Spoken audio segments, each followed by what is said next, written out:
Rafale యుద్ధ విమానాలు ఎన్ని కూలినాయి అంటే అమెరికా వాడు ఇచ్చినటువంటి లంచంతోనో లేదా అమెరికాలో ఉన్నటువంటి ఆయుధ వ్యాపారులు ఇచ్చిన ఆర్థిక సహాయంతో మొన్న చేసినటువంటి జోడో యాత్రతోనో రాహుల్ గాంధీ మాట్లాడుతున్నట్టు. ఎందుకంటే డీప్ స్టేట్ వాళ్ళు ఇచ్చిందే, సోరోస్ వాళ్ళు ఇచ్చిన డబ్బులతోనే తను అదంతా చేసుకొచ్చాడన్నది బహిరంగ రహస్యం.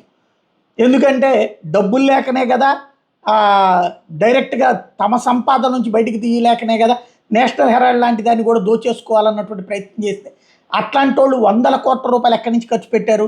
డీప్ స్టేట్ ఖర్చు పెట్టింది. అది ఓపెన్గా వాళ్ళే ప్రకటించుకున్నటువంటి సందర్భం కూడా.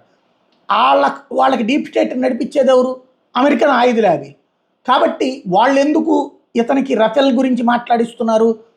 F-16లు దెబ్బతిన్నాయి, అది వాళ్ళు తయారు చేసేవి. JF-17లు దెబ్బతిన్నాయి, చైనా వాళ్ళు తయారు చేసేదే. అట్లాగే అమెరికన్ ఎయిర్ డిఫెన్స్ సిస్టమ్ నాశనమైంది. అక్కడ అమెరికా వాళ్ళు ఇచ్చినటువంటి సహకారంతో చేసినటువంటి అణుపరీక్షలకు సంబంధించినటువంటి బేస్ ధ్వంసమైంది.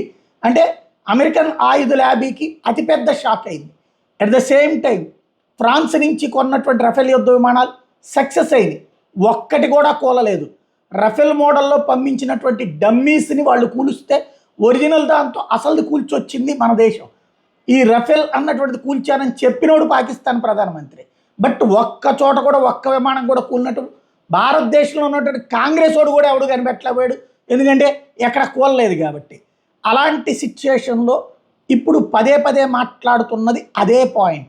కాకపోతే ఇక్కడ అసలు కీలకమైనటువంటిది రఫేల్ యుద్ధ విమానం వాడు కూల్చలేదు, కానీ వాళ్ళ యుద్ధ విమానాలు మాత్రం మనం కూల్చామన్నటువంటి సంగతి రాహుల్ గాంధీకి ఎప్పటికైనా తెలియాల్సినటువంటి అవసరం ఉంది.